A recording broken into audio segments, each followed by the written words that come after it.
अस्सलामुअलैकुम नाज़रीन करम। आज की वीडियो सिर्फ पठान कौम के बारे में है। हम अक्सर सुनते हैं लोगों से कि पठान तो दहशतगर्द हैं, पठान पाकिस्तान की बदनामी का बाइस बनते हैं। कुछ लोग पठानों को बेवकूफ समझते हैं और अक्सर उनके लतीफे सोशल मीडिया पर शेयर करते रहते हैं और उनका मजाक उड़ाते। बल्कि कुछ लोग तो किसी पठान से अजराहे मजाक यहाँ तक पूछ लेते हैं कि तुम पठान हो या मुसलमान हो, और इस तरह की बहुत सी बातें इस कौम के बारे में की जाती। इसलिए सभी नाज़रीन कराम से ये इल्तिमास है कि वीडियो को आखिर तक जरूर देखें, क्योंकि इस वीडियो में कुछ सबूत और दलील आपके सामने रखने जा रहा हूँ कि जिनको देखने के बाद आप वीडियो के कमेंट सेक्शन में अपनी कीमती राय जरूर दीजिएगा, ताकि हम ये जान सकें कि आप क्या सोचते हैं। क्या आप भी ऐसा ही समझते हैं? क्या वाकई ये कौम इन अलकाबात के लायक है या असल हकीकत कुछ और ही है? इसलिए वो तमाम नाज़रीन कराम जो पहली दफा हमारे चैनल पर आए हैं, उनसे इल्तिमास करता हूँ कि हमारे चैनल को सब्सक्राइब कीजिए, वीडियो को लाइक कीजिए, क्योंकि ये वीडियो बड़ी मेहनत से आपके लिए बना के लाया हूँ। शुक्रिया। तो चलिए शुरू करते हैं। Fact number 1। दोस्तों, आज पाकिस्तान दुनिया की 7वीं और मुस्लिम दुनिया की इकलौती एटमी ताकत है। जिस एटम बम के दम पर आज दुनिया पाकिस्तान को नाकाबिले तस्वीर समझती है और पूरा आलम कुफर अगर पाकिस्तान की एटमी ताकत को डरोना ख्वाब समझता है, वो atom bomb doctor Abdul Qadeer Khan की मेहनतों का हासिल है, जो कि एक पठान था। इससे एक बात तो वाज़ेह हो जाती है कि पठान कौम बेवकूफ नहीं हो सकती, क्योंकि बेवकूफ आदमी एटम बम बनाना तो दूर की बात, एक खिलौना भी ढंग से नहीं बना सकता। पठान कौम बेवकूफ नहीं हो सकती, क्योंकि बेवकूफ लोग एटम बम नहीं बनाया करते। Fact number 2। दोस्तों, क्रिकेट को पाकिस्तान में बहुत पसंद किया जाता है। यूँ तो पाकिस्तान ने बहुत से वर्ल्ड कप खेले हैं, लेकिन जीते सिर्फ 2 हैं। एक 1992 में द ग्रेट इमरान खान की क़यादत में जीता, तो दूसरा वर्ल्ड कप मर्द मैदान यूनुस खान की क़यादत में जीता, और ये दोनों ही पठान थे। इसका मतलब ये हरगिज नहीं है कि किसी दूसरे खिलाड़ी ने पाकिस्तानी टीम की कभी क़यादत नहीं की या वर्ल्ड कप का फाइनल नहीं खेला। पाकिस्तानी टीम के दूसरे कप्तान भी बहुत अच्छे थे और बहुत ही मायानाज खिलाड़ी थे। उन्होंने वर्ल्ड कप भी खेले और वर्ल्ड कप के फाइनल भी खेले, लेकिन जीत का सहरा और फतह का सहरा इन 2 खानों के नसीब में आया। जबकि इसके बरक्स कुछ ऐसे खिलाड़ी भी हैं जो मैच फिक्सिंग में, जुए में और दूसरे किस्म के जराइम में पाकिस्तान की बदनामी और इसके नदामत का बाइस बने हैं, पाकिस्तान की शर्मिंदगी का बाइस बने हैं। लेकिन हैरानगी की बात यह है कि आज तक कोई एक पठान खिलाड़ी भी पाकिस्तान की नदामत और इसकी शर्मिंदगी का बाइस नहीं बना, जबकि पाकिस्तान को वर्ल्ड चैंपियन बनाने का सहरा इस कौम के खिलाड़ियों के सर है। और खेल के मैदान में भी इस कौम ने कभी मुल्क की वकार और इसकी इज्जत का सौदा नहीं किया, और पाकिस्तान का नाम इस सतह पर भी रोशन ही किया, जिसका क्रेडिट इस कौम को न देना मेरे ख्याल में संगीन नाइंसाफी हो। Fact number 3। दोस्तों, अब जरा आलमी सतह पे पश्तूनों की हैसियत का अंदाजा लगाते हैं। पठानों की दोस्ती और दुश्मनी दोनों ही मशहूर है। जरा इनकी दुश्मनी की बात देख लीजिए। आप यहाँ से अंदाजा लगा सकते हैं कि हर वो मुल्क जो सुपर पावर बन जाता है, वो और कुछ करे न करे, लेकिन इस कौम से पंजा आजमाई का काम जरूर करता है। न जाने ये शौक क्यों हर सुपर पावर के दिलो दिमाग में उठने लग जाता है, और इस कौम से पंजा आजमाई का शौक उसे अफगानिस्तान की दहलीज तक खींच लाता है। ऐसी ही एक सुपर पावर हुआ करती थी जिसका नाम रूस था। सोवियत यूनियन, जो कि 1 दर्जन से ज्यादा ममालिक को फतह करके अफगानिस्तान की दहलीज तक पहुंचा था। यहाँ तक होता तो ठीक होता, लेकिन गलती ये हुई कि रूस ने अफगानिस्तान में कदम रखने का सोच लिया, और नतीजा ये निकला कि अफगानिस्तान और पाकिस्तान के पठानों ने और कबाइलियों ने मिलकर रूस को तस्बीह के दानों की तरह बखेर दिया, और वो रूस जो कभी सुपर पावर हुआ करता था, उसे माजी की एक भूली बिसरी हुई और एक गुजरी हुई दास्तान बनाकर रख दिया। इसके बाद अमेरिका बहादुर की बारी आई, जो 35 ताकतवर मुल्कों को साथ लेकर, जिन्हें उसने नेटो इत्तेहाद का नाम दिया, अफगानिस्तान का रुख करता है। लेकिन इस जंग की शुरुआत से पहले जब रूस अमेरिका को ये मशवरा देता है कि अफगानिस्तान दलदल है और वहाँ तुम फंस जाओगे, तो उस पर अमेरिकी सदर ने ये कहा कि अफगानिस्तान को फतह करने के लिए अमेरिका को जितनी ताकत चाहिए, उसकी मिसाल ऐसी है कि समंदर में से 1 बाल्टी पानी भर लो और समंदर की सेहत पर कोई असर नहीं पड़ता। अमेरिकी सदर का ये जवाब सुनकर रूसी सदर मुस्कुरा दिए और मानीखेज मुस्कुराहट के साथ वहाँ से चले गए। और अमेरिका इस भरम में था कि 35 बेहतरीन मुल्कों की बेहतरीन फौज, बेहतरीन असलहे से लेस फौज को लेकर के जब वो अफगानिस्तान जाएगा, तो शायद चंद दिनों में ही वो अफगानिस्तान को तस्खीर कर लेगा, क्योंकि उस मुल्क में मौजूद आवाम के पास न तो एयरफोर्स है, न नेवी है, और न ही कोई मिसाइल सिस्टम, और न ही कोई एटमी हथियार। लेकिन नतीजा आपके सामने है। आज वही अमेरिका मुज़ाकरात के नाम पर अफगानिस्तान में मौजूद मुजाहिदीन से जिंदगी की भीख मांग रहा है कि वो बाइज्जत वापसी कर सके और अपनी चौधराहट को बचा सके। Fact number 4। मुअज़्ज़ज़ सामीन और नाज़रीन कराम, आपने पाकिस्तान के मिसाइलों के नाम तो सुने ही होंगे।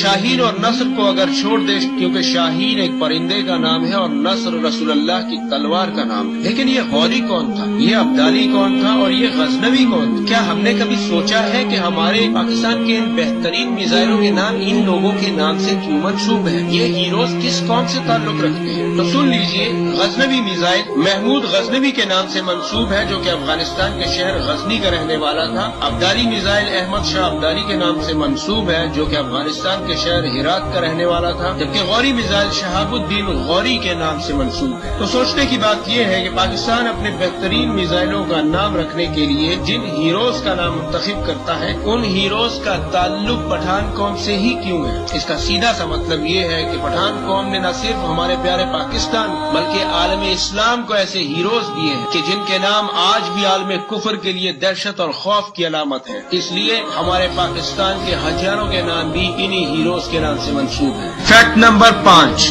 ناظرین کرام، آج پاکستان کے پاس آدھا کشمیر موجود ہے۔ اگر آپ گوگل میں کشمیر کی ہسٹری کو سرچ کریں تو آپ کو اس بات کا ثبوت مل جائے گا کہ 1948 کی وہ جنگ جو بھارت نے کشمیر پر تھوپی، اس کے جواب میں وہ کون لوگ تھے جو ہندوستان کا مقابلہ کرنے کشمیر میں داخل ہوئے۔ ہوا کچھ یوں کہ 1948 میں پاکستان کو آزاد ہوئے ابھی 1 سال بھی نہیں ہوا تھا کہ کشمیریوں کے ارادے بھارت بھانپ گیا تھا اور اس نے کشمیر پر حملہ کر دیا۔ اس وقت پاکستانی فوج کی سربراہی جنرل گریسی کر رہے جس نے قائد اعظم کا حکم ماننے سے انکار کر دیا اور کشمیر میں بھارت کا سامنا کرنے سے صاف صاف منع کر دیا۔ فوج میں موجود مسلمان پاکستانی فوجی لڑنا چاہتے تھے، وہ کسی حد تک بھی جا سکتے تھے، لیکن وہ جنگ لڑے تو کیسے لڑے؟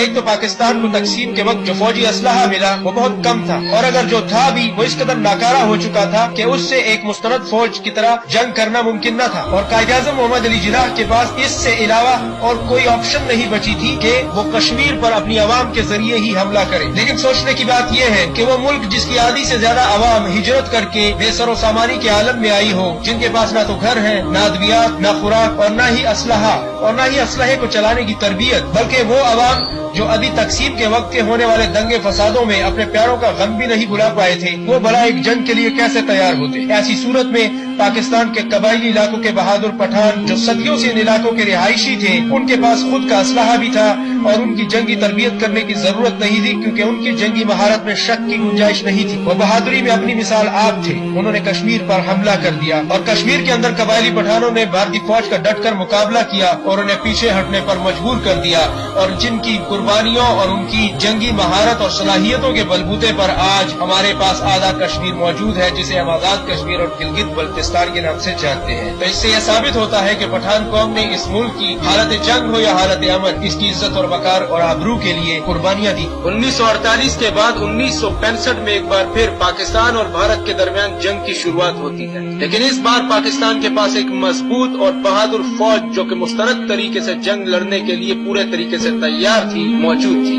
یاد رہے کہ جنگ عظیم کے بعد سب سے بڑی ٹینکوں کی لڑائی پاکستان اور بھارت کے درمیان 1965 کی جنگ میں، جس میں پاکستان کی بہادر افواج نے کمال کی بہادری دکھا کر دشمن کو عبرت کا نشان بنا دیا اور پوری دنیا کو یہ پیغام دیا کہ پاکستان اپنے سے 5 گنا بڑے دشمن کو بھی اس طرح زیر کر سکتا ہے اور اسے چھٹی کا دودھ یاد دلا سکتا ہے۔ ناظرین، اس جنگ کی اہم بات یہ تھی کہ اس جنگ میں پاکستان کے ہر علاقے کی عوام نے بھرپور حصہ لیا اور دشمن کا مقابلہ کیا، اور قبائلی عوام نے بھی اس جنگ میں پاک فوج کے شانہ بشانہ کھڑے ہو کر میدان جنگ میں بھارتی فوج کو فنا کرنے کی قسم کھائی۔ لیکن اس جنگ میں قابل غور بات یہ بھی ہے، پاکستان کے سربراہ فیلڈ مارشل ایوب خان تھے۔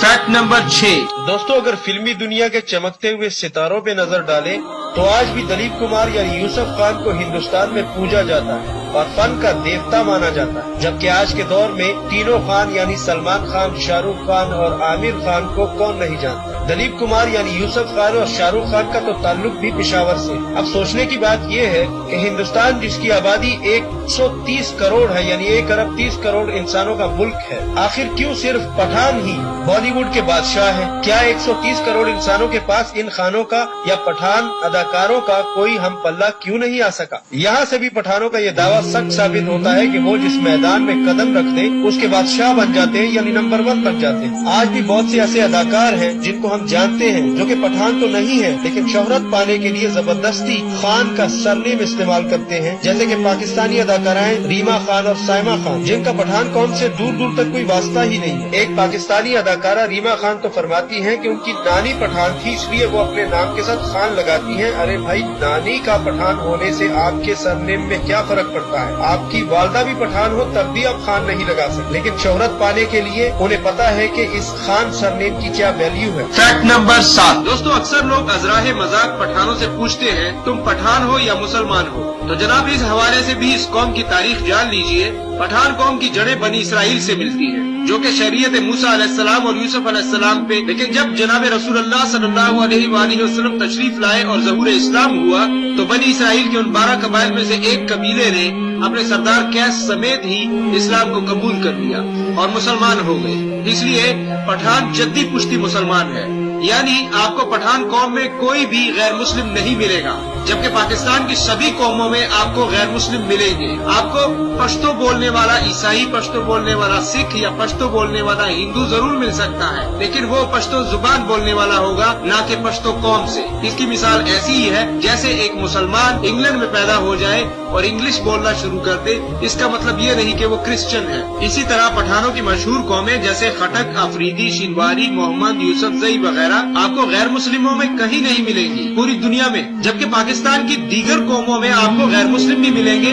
और मुस्लिम भी मिलेंगे। हमारे पंजाबी भाई ज्यादातर सिखों से मुसलमान हैं। सिंध में आपको हिंदू मिलते हैं और ज्यादातर सिंधी भी हिंदू कौम से मुसलमान। इसी तरह राणे राजपूत भी हिंदू कौम से मुसलमान हैं, जबकि चट्ठे, चीमे, गुराए, संधू ये सब आपको सिख कौम में भी मिलेंगे। इसकी बुनियादी वजह यह है कि बरसगीर पाको हिंद में इस्लाम 2 वजूहात से फैला। एक तो मोहम्मद बिन कासिम के हमले के बाद, दूसरा औलियाए किराम की मेहनत के बाद, और तीसरा ये कि पाकिस्तान और इंडिया के बंटवारे के वक्त बहुत से लोग मुसलमान हुए। यहाँ तक कि आपको अरब कौम में से भी बहुत से यहूदी अरब मिलेंगे, जो है तो यहूदी लेकिन खुद को अरब कहलवाते हैं। तो इसलिए पठान कौम 8000 साल से पठान है और 1400 बरस से मुसलमान है, यानी पठान कौम जद्दी पुश्ती मुसलमान है, जिसमें कोई गैर मुस्लिम नहीं होता। इसलिए पठान कौम को ये एजाज हासिल है कि उसने इस्लाम को डायरेक्ट मोहम्मद रसूलुल्लाह सल्लल्लाहु अलैहि वसल्लम से हासिल किया। इसके अलावा पठान की कोई तारीख नहीं।